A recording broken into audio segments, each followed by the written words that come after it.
देवी बोलूंगी, इससे दिक्कत क्या है भाई? किसको मिर्ची लग रहा है इसमें?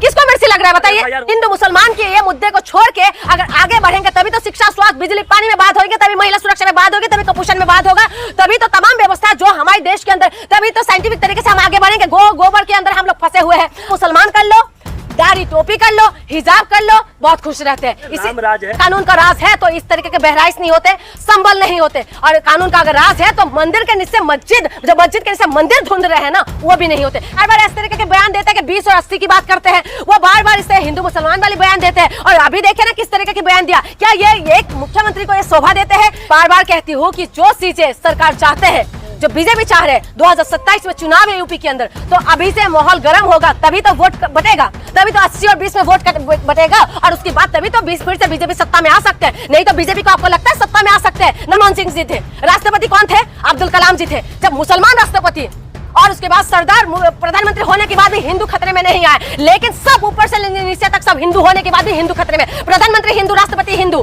हाँ, मुख्यमंत्री हिंदू है, हमारी जो गृह मंत्री हिंदू है। देखिए जो मामला अभी हो रहा है वहाँ पर, तो ये काफ़ी चिंताजनक है। और दूसरी बात यह है कि मुसलमान लोगों को भी ये चीज़ समझना पड़ेगा कि बीजेपी की राजनीति है उसमें मुसलमान पूरी तरीके से, एक तरीके से कहा जाए तो ये जो आलम मोहम्मद वाला जो मामला है, तो बीजेपी को पूरी तरीके से उसमें आग में घी डाल दिया है। क्योंकि बीजेपी चाहते यही है, बीजेपी यही चाहते हैं कि किसी भी तरीके से हिंदू मुसलमान होता रहे देश के अंदर, और देश का लोग मुद्दे से भटकते रहे। किसी भी तरीके से देश के लोगों को मुद्दे से भटका दिया जाए और हिंदू मुसलमान दाढ़ी टोपी टीका इसी में हम लोगों को उलझा के रख दे। और वही चीज़ हो रहा है, क्योंकि मुसलमान भी क्या है कि उनकी बिल्कुल चक्रव्यूह में फंस गए हैं पूरी तरीके से। आप आलम मोहम्मद बोलते हैं, दिल से बोलते हैं, बेशक हमें संविधान अधिकार दे रहे हैं, संविधान हमें अधिकार देते हैं, किसी भी धर्म को मानो, किसी भी धर्म के बारे में आप प्रसार करो, उसमें कोई रोक टोक नहीं है। लेकिन जब से बीजेपी सरकार आए हैं उसके बाद आप लगातार देख रहे हैं, अगर यूपी की बात करें तो यूपी के अंदर बहराइच जैसा कांड नहीं देखा था, यूपी के अंदर संभल जैसा कांड नहीं हुआ था। और यही देश के अंदर ये भी देखा जा रहा था कि बार बार किस तरीके से मस्जिद के नीचे मंदिर ढूंढा जा रहा है, और उसके बाद भी जो है लोग बिल्कुल शांत बैठे हुए हैं। और आप बताइए, और ऐसी माहौल पैदा किया जा रहा है। बहराइच के अंदर कितना बड़ा हिंसा हुआ, उसके बाद संभल के अंदर क्या किस तरीके की पैनिक माहौल हो गए थे, और अब ऐसा माहौल बरेली के अंदर हो रहा है। तो ये सारी चीजें देखते हुए ये लगता है कि किसी भी तरीके से मुसलमान जो लोग हैं इस बार फिर से बीजेपी की उसमें फंस चुका है। क्योंकि योगी जी को एकनाथ सिंह से क्या दिक्कत है, क्यों नहीं जाने दे रहे हैं बरेली में? इसलिए नहीं जाने दे रहे हैं ना, क्योंकि अगर वो वहां पहुंचेंगे तो लोगों से बातचीत होंगे। कहीं ना कहीं विपक्ष जो है, विपक्ष अपने मुद्दे को जो मुद्दा है विपक्ष का कि अमन और शांति देने के लिए क्यों जा रहे थे ये लोग, विपक्षी नेता वहां जाके मिलेंगे तो लोगों से मिलेंगे तो एक राहत होंगे, उनको एक तसल्ली होंगे कि कहीं ना कहीं हमारी जो नेता हमसे मिलने के लिए आए हैं, परेशानी जानेंगे, परिस्थिति को समझेंगे कि आखिर में वहां हुआ क्या था। तो इसीलिए पुलिस वहां जाने के लिए रोक रहे हैं। और उसके बाद आपने देखा होगा कि चंद्रशेखर आजाद भी जाने के लिए कर रहे थे, उनको भी रोक दिया है। तमाम नेताओं को रोका। रोकने का मेन कारण यही है कि वहां तक ना पहुंचे। आप बताए संभल के अंदर जाने के लिए कह रहे थे ना, विपक्षी नेता पहुंच रहे थे ना, लेकिन रास्ते में तब भी रोक दिया गया था। ये जो है योगी मॉडल है, इसीलिए इस योगी मॉडल को आपने नहीं देखा। योगी जी किस तरीके से बोल रहे हैं कि मौलाना डरपोक मॉडल है योगी जी का। डरपोक मॉडल ही तो है, तो विकास मॉडल नहीं है। अगर विकास मॉडल होता तो भेजते। अगर आप सही में माफिया को, अगर सही में हिंसक प्रवृत्ति के जो लोग हैं, अगर सचमुच में वो लोग हिंसा भड़का रहे, उनको जेल के अंदर अगर ठूस रहे हैं आप, तो फिर बार बार संभल हो, बार बार बहराइच हो, बार बार ये जो आपका ये चीज, ये बार बार यूपी के अंदर ये सारी चीजें देखने के लिए क्यों मिल रहे हो? तो कह रहे हैं कि हम लोग बिल्कुल ठोक देते हैं, हम लोग बिल्कुल तुरंत एक्शन ले लेते हैं। उसके बाद भी ऐसा कौन ऐसे अराजकता फैलाने वाले लोग हैं जो बार बार निकल के आते हैं? इसीलिए योगी जी को आपने सुना नहीं किस तरीके से कह रहे हैं कि ये मौलाना लोग भूल गए हैं कि यहाँ पर किसकी राज चल रहा है। तो सचमुच में बात यही है। ये बार बार जो हमारी जो योगी आदित्यनाथ है वो विपक्षी नेता है, विपक्षी नेता है क्या? वो सत्ता में रहने वाले नेता है और वो संविधान की शपथ खा के वहाँ बैठे हुए हैं। लेकिन उसके बाद भी वो बार बार इस तरीके के बयान देते हैं कि 20 और 80 की बात करते हैं। वो बार बार इससे हिंदू मुसलमान वाली बयान देते हैं। और अभी देखे ना किस तरीके की बयान दिया। क्या ये एक मुख्यमंत्री को ये शोभा देते हैं? पूरी तरीके से बीजेपी की राज में हमने ये देखा है। मुख्यमंत्री योगी आदित्यनाथ को शोभा नहीं देती है, तो क्या इकरा हसन या फिर जो और सांसद वहाँ पर जा रहे थे बरेली, तो माहौल खराब करने की इजाजत कौन देता है? कौन माहौल खराब कर रहा है भाई? हसन जा रही तो माहौल खराब कर रहे हैं। एक बात बताइए, जब मामला पूरा शांत हो गया तो वहाँ जाने की क्या जरूरत है? वहाँ जाके पीड़िता से मिलेंगे नहीं? वहाँ के लोगों से मिलेंगे, मिलना नहीं चाहिए। तो विपक्ष को तुम एक काम करो ना, पूरा सबको ठूस दो जेल के अंदर, कि कोई किसी का खबर ही ना ले। विपक्ष को पूरी तरीके से खत्म कर दो।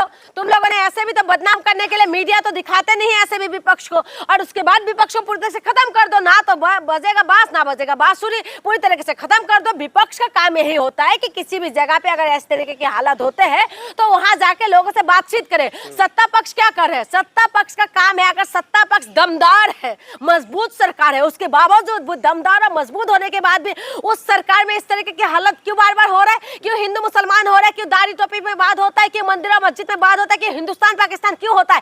कि यूपी के अंदर मुद्दा कम है? क्या यूपी के अंदर शिक्षा संस्था बंद नहीं हो रहा है? क्या स्कूल बंद नहीं हो रहा है? क्या यूपी के अंदर क्या स्वास्थ्य व्यवस्था अच्छा है? इसके लिए मुद्दा कौन उठाएगा? लेकिन इस बार जो है मुसलमान पूरी तरीके से इनकी संगुल में फंस चुके हैं। ये चाहते यही है। गर्मी चढ़ जाती है जब हिंदुओं का त्योहार आता है तो। किसको गर्मी चढ़ जाते हैं? योगी जी कह रहे हैं मुसलमानों को गर्मी चढ़ जाती है। देखो यहाँ पर हिंदू मुसलमान इनकी बस राजनीति के लिए करते हैं। हाँ। इनकी राजनीति का यही मेन मुद्दा रहता है कि हिंदू मुसलमान करो और रोटियां पकाओ बढ़िया तरीके से, क्योंकि हिंदू मुसलमान करने से तो इनकी जो मेन मुद्दे से जनता भटकते रहेंगे। आप बताइए किसी मुसलमानों को दिक्कत है? आप मुसलमान है, आप बताइए किसी हिंदू त्योहार से आपको दिक्कत है? आप बताइए ना, आपको दिक्कत है? कहीं हिंदू में मंदिरों में घंटी बजने से आपको दिक्कत होता है क्या? शोभा यात्रा निकालने से आपको दिक्कत होता है? नहीं होता। ऐसे अगर आम हिंदुओं को अगर आप पूछेंगे तो उनको भी दिक्कत नहीं होता। दिक्कत होता है इन लोगों को, जिन लोगों को जो राजनीति से मतलब रखते हैं, जिनको ये लगता है कि अगर हिंदू मुसलमान एक मुट्ठी में बन जाएंगे, एक कूद हो जाएंगे, तो इनकी राजनीति खतरे पे है, क्योंकि ये लोग विकास के नाम पे तो कुछ कर नहीं रहे। यूपी के अंदर स्कूल बंद हो रहा है, 27,000 से भी ज्यादा स्कूल बंद हो रहा है, उसमें कौन सवाल करेंगे? कौन आपको रोड पे आते हुए देखा? क्या आई लव मोहम्मद लिखने वाले रोड पे आए, या आई लव राम जी बोलने वाले, आई लव जो है महादेव बोलने वाले आए? बताइए ना, कौन आए रोड पे? कोई आया रोड पे कि शिक्षा संस्था, शिक्षा स्कूल बंद ना हो? कभी आया महिलाओं के साथ जो रातों रात महिला को बलात्कार करके जो जला दिया गया था, तब आए थे कोई ऐसे जो संस्था को बहुत आहत होते हैं, जो संस्था जो बिगनी पहनने से आहत होते हैं जो लोग, क्या वो लोग निकल के आए?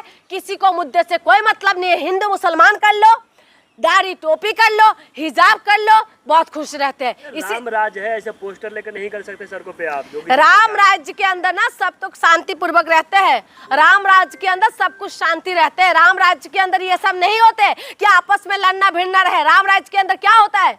राम राज्य में जो हुआ था ना, राम जी ने सीता मैया का भी परीक्षा ले लिए थे, क्योंकि जनता की कहने की वजह से। आप बताइए राम राज्य के अंदर क्या चाहते हैं? राम जी शांति चाहते हैं ना? राम के नफरत सिखाते हैं ये लोग। राम के नाम पे जो है ये धंधा करने वाले लोग हैं। ये राम के नाम पे बगल पे चक्कू लेके चलने वाले लोग हैं।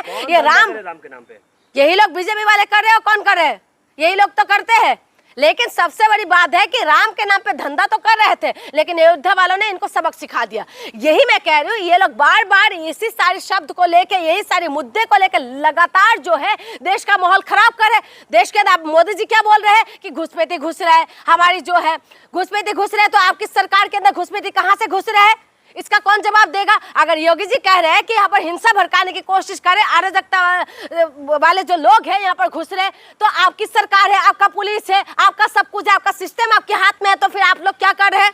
तो इसलिए मैं कह रही हूँ कि व्यवस्था जनता को मुद्दे से पूरी तरह से भटका दिया। आपने नहीं देखा युवाओं के ऊपर कैसे लाठी चलते हैं? युवाओं के बार बार पेपर लीक होते हैं। वो मुद्दा लेके जब जनता रोड पे आते तो उनको डंडा पड़ जाता है। महिला सुरक्षा पे आप बात नहीं कर सकते हो। इन्हीं का नेता बलात्कारी मिल जाते हैं, इन्हीं के नेता जो है रोड पे मिल जाते हैं। तो ये सारी वीडियो नहीं आया क्या? ये सारी मुद्दा नहीं है? ये सारे मुद्दे से भटकाने की ये लोग कोशिश करे। योगी सरकार में अगर सड़कों पे आओगे तो ऐसी बुलडोजर चलेगा? मेरी बात सुनिए, योगी सरकार जो है ना, एक तरीके से अगर कहा जाए ये संविधान विरोधी सरकार है। ये संविधान को नहीं मानने वाले सरकार है। योगी जी क्या करे हैं? योगी जी जब मुख्यमंत्री बने थे तो अखिलेश यादव जहां रहते थे उसको गंगा जल से धोया। ये क्या संविधान कहते हैं? संविधान बराबरी का अधिकार देते हैं। आप संविधान की कसम खा के उस पद में बैठे, लेकिन उसके बाद भी आप इस तरीके की बयान देते हैं। आप भगवा पहनते हैं, भगवा शांति की प्रतीक है, लेकिन भगवा पहन के आप इस तरीके के बयान देते हैं। आप बताइए, आप क्या सिर्फ और सिर्फ के एक समुदाय के लोगों का क्या मुख्यमंत्री है? क्या आप सारी जितना भी यूपी के अंदर लोग हैं, क्या उन सब का मुख्यमंत्री नहीं है? क्या एक समुदाय की मुख्यमंत्री है वो? इसीलिए मैं कहती हूँ कि योगी आदित्यनाथ जी, आपसे उम्मीद बहुत थे, लेकिन लेकिन उसके बाद भी आप लोग खड़े नहीं उतरे। हिंदू मुसलमान के ये मुद्दे को छोड़ के अगर आगे बढ़ेंगे तभी तो शिक्षा, स्वास्थ्य, बिजली, पानी में बात होगी, तभी महिला सुरक्षा में बात होगी, तभी कुपोषण में बात होगा, तभी तो तमाम व्यवस्था जो हमारे देश के अंदर, तभी तो साइंटिफिक तरीके से हम आगे बढ़ेंगे। गोबर के अंदर हम लोग फंसे हुए हैं, हम लोग उसके अंदर फंसे हुए हैं जिसके अंदर हमें फंसना नहीं चाहिए। इसीलिए मैं आपको कह रही हूँ योगी आदित्यनाथ जी की राज में संविधान को पूरी तरीके से ताड़ ताड़ किया है। धून जी, आप क्या आई लव मोहम्मद बोलेंगे, आई लव महादेव बोलेंगे? अरे मैं आई लव मोहम्मद भी बोलूंगी, आई लव महादेव भी बोलूंगी। इसमें दिक्कत क्या है भाई? किसको मिर्ची लग रहा है इसमें? किसको मिर्ची लग रहा है बताइए? एफआईआर हो रही है लोगों पे। मैं वही तो कह रही हूँ, किसको किस बात के एफआईआर होना है इसमें? इसमें क्या ऐसी क्या शब्द है इसके अंदर जिसकी वजह से दिक्कत है? हम महादेव भी जय जय महादेव, हर घर महादेव, जो हम बोलने में दिक्कत नहीं है, हमें आई लव महादेव बोलने में दिक्कत नहीं है, आई लव मोहम्मद बोलने में दिक्कत नहीं है। अरे क्या क्या व्यवस्था बना रखा है कि किस तरीके से आप व्यवस्था को पूरी तरीके से उलट थलट कर रहे हो, किस तरीके की एक माहौल पैदा कर रहे हैं बताइए। खास करके इस वक्त जो मैं कह रही हूँ, इस वक्त मुझे ये चिंता है कि मुसलमान समुदाय के लोग खास करके जो है इन्हीं के संगुल में फंस चुके हैं। मुसलमान समुदाय, आप अगर मोहम्मद जी को प्यार करते हैं तो मोहम्मद को आप अपने दिल में रख के भी प्यार कर सकते हैं, इनकी उसमें मत फंसे, क्योंकि ये लोग चाहते हैं कि रोड पे आना। और जिसने जिस बंदे ने क्या ताकीर करके जिसने भी तकीर राजा जिसने भी आह्वान किया था, आप बताइए, वो अपनी राजनीति चमकाने के लिए करे थे। लेकिन आज बुलडोजर किसके ऊपर चल रहा है? किन मुसलमानों के ऊपर बुलडोजर चलेगा? किन मुसलमान जेल के अंदर रहेंगे? तो इसीलिए मुसलमानों को ये समझना पड़ेगा कि हवा की रुख किस तरफ है, इसी तरफ आप चलना पड़ेगा। आपको किस तरीके से बहलाने की, फुसलाने की कोशिश कर रहे हैं, लेकिन आप अगर सच में उसमें मोहम्मद को मानते हैं तो आप समझिए कि क्या कुछ ये लोग चाह रहे हैं। उनकी जो आग है उसमें घी मत डालिए। अगर आप आई लव मोहम्मद लिख के अगर बाहर ना भी निकलेंगे ना, तभी मोहम्मद जी आपको प्यार करते हैं, आप भी प्यार करते हैं, इसमें कोई शक नहीं होते। लेकिन सबसे बड़ी बात है कि ये जो मुद्दा है उसके लिए हिंदू मुसलमान को बाहर निकलना चाहिए। संविधान बचाने के लिए हिंदू मुसलमान को बाहर निकलना चाहिए। जो संविधान के ऊपर जो हो रहा है, आप बताइए, हिंदू है मुसलमान दोनों पक्ष के लोग स्कूल जाते हैं, तो उसके लिए बाहर निकल जाए। धार्मिक मुद्दा, ऐसा मुद्दा लेके सरकार और प्रशासन कह रही है कि आई लव मोहम्मद से कोई दिक्कत नहीं है, दिक्कत है जो हुड़दंग फैला। तो वही तो कह रहे हुड़दंग, अगर हुड़दंग करे तो उनको अंदर करिए ना। हुड़दंग कैसे कर रहे हैं आपकी सरकार रहते हुए? आपका डबल इंजन का सरकार है, जो डबल इंजन का सरकार है, दमदार सरकार है, दमदार सरकार होने की बात भी हुड़दंग कैसे कर पा रहे बताइए? कुछ दिन पहले लखनऊ में क्या था, कुछ लोगों ने तो क्या करा, यादव लोगों का तो नाम ले लिया, मुसलमानों का नाम ले लिया, बाकी लोगों का नाम छुपा दिया।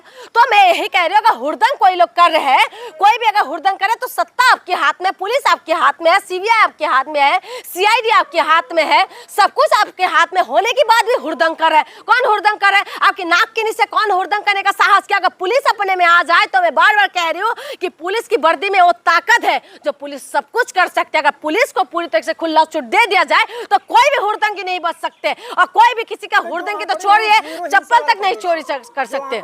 जीरो हिंसा वाले प्रदेश है, क्या है जो आंकड़े हो जीरो हिंसा वाले प्रदेश है। तो ये बार बार ये सब चीजें क्यों हो रहा है? जो बहराइच क्यों हो रहा है, संभल क्यों हो रहा है, अब ये बरेली में ऐसा चीजें क्यों हो रहा है?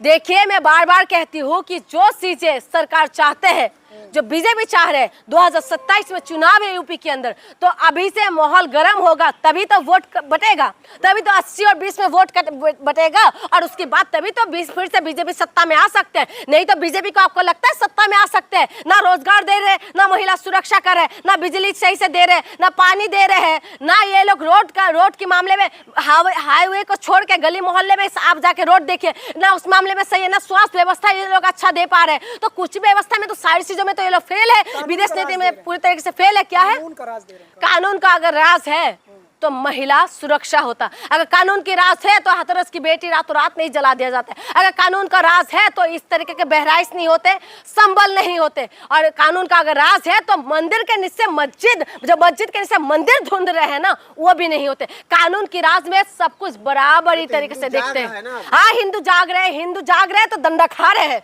जो हिंदू जागने की बात कह रहे हैं ना, हम भी हिंदू है। आप बताइए ना, हिंदू के नाम पे क्या पेट्रोल सस्ते हो जाते हैं? क्या हिंदू के नाम पे जो है आप कुछ खरीदने जाओ कि ये सारी चीज सस्ते हो जाते हैं हिंदू के नाम पे। क्या हिंदू महिला सुरक्षित है? क्या हिंदू के नाम पे जो ये लोग रोटियां सेक रहे हैं, क्या हिंदू के नाम पे ये लोग हिंदू बच्चों को रोजगार दे रहे हैं? सबसे ज्यादा धंधा खाने वाला है हिंदू की बच्चे धंधा खा रहे हैं, और सबसे ज्यादा रोड पे आने वाला बच्चा भी हिंदू ही है। आप क्या बात कर रहे हैं? हिंदू सुरक्षित है? हिंदू के नाम पे तो ये लोग धंधा कर रहे हैं। सिर्फ हिंदू के नाम पे आप डर फैला रहे हो और हिंदू को आप डरा रहे हो, और उसके बाद आप अपनी रोटियां सेकने के काम कर रहे हो।